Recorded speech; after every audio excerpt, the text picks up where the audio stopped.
እስራኤል፣ ዩናይትድ ስቴትስና ኢራን ያደረጉት ተኩስ አቁም ዛሬም ለሦስተኛ ቀን ተከብሮ ውሏል።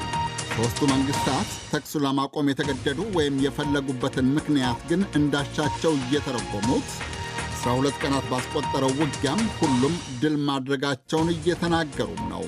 የ12 ቀኑን ውጊያ የለኮሱት የእስራኤል ባለሥልጣናት የጥቃታቸው ግብ የኢራን የኒኩሌር መርሃ ግብር፣ የሚሳኤል ማምረቻና መተኮሻ ተቋማትን ለማውደምና የኢራን ገዢዎችን ከሥልጣን ለማስወገድ ወይም የሥርዓት ለውጥ ለማድረግ እንደሆነ በተደጋጋሚ ሲናገሩ ነበረ። አሁን ግን ግባችን ተሳክቷል እያሉ ነው። የዩናይትድ ስቴትስ መከላከያ ሚኒስትር ፔቴ ሄግስ ዛሬ እንዳሉት ደግሞ ውጊያው የቆመው የዩናይትድ ስቴትስ በፕሬዝደንት በኢራን ላይ በታሪክ ታይቶ የማይታወቅ ድብደባ እንዲደረግ በመወሰናቸው ነው።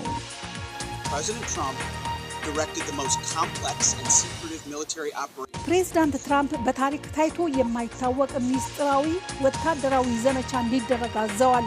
እርምጃው የ12ቱን ቀን ጦርነት እንዲቆም አድርጓል። ስለሆነና ስላልሆነው ብዙ ውይይት ይደረጋል። ለሰከንድ መለስ ብላችሁ ይዩት። ወሳኝ ወታደራዊ እርምጃ በመውሰዱ ፕሬዝዳንት ትራምፕ የኢራንን የኒውክሌር አቅም በማጥፋት በሳቸው ቃል ሙሉ በሙሉ በማውደም ጦርነቱ እንዲቆም ሁኔታዎችን አመቻችተዋል። የኢራን ላዕላይ መሪ አያቶላህ አሊ ሐሚኔይ ውጊያው ከቆመ በኋላ ዛሬ ለመጀመሪያ ጊዜ በሰጡት መግለጫ ደግሞ ጽዮናዊት ያሏት እስራኤልንና የአሜሪካንን ወረራ መክተን ድል አድርገናል ብለዋል። ሐሚኔይ አክለውም በኢራን የኒኩሌር ተቋማት ላይ የደረሰውን ጉዳት የእስራኤልና የአሜሪካ መሪዎች በጣም አጋነውታል ብለዋል።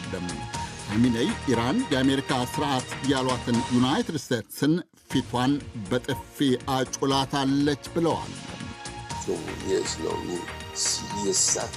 የኢራን እስላማዊት ሪፐብሊክ ከአሜሪካ የጦር ሰፈሮች አንዱን የአልኡዴይድን የአየር ኃይል ሰፈር በማጥቃት የአሜሪካንን ፊት ክፉኛ አጥፍታለች፣ ጉዳትም አድርሳለች። ኢራን ወደፊት ከተጠቃች መካከለኛው ምስራቅ የሚገኙ የዩናይትድ ስቴትስ የጦር ሰፈሮችን እንደማትምር ሆሚኔይ ዝተዋል። የስፓኝ ጠቅላይ ሚኒስትር ፔድሮ ሳንቼዝ እስራኤል በጋዛ ፍልስጤማውያን ላይ የምትፈጽመውን ግፍ የዘር ማጥፋት በማለት አወገዙ። የእስራኤልን እርምጃ የተለያዩ ድርጅቶችና መንግሥታት የዘር ማጥፋት በማለት ሲያወግዙትም ነበረ።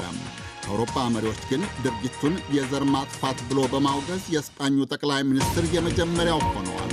የአውሮፓ ኅብረት ከእስራኤል ጋር ያለውን የትብብር ስምምነት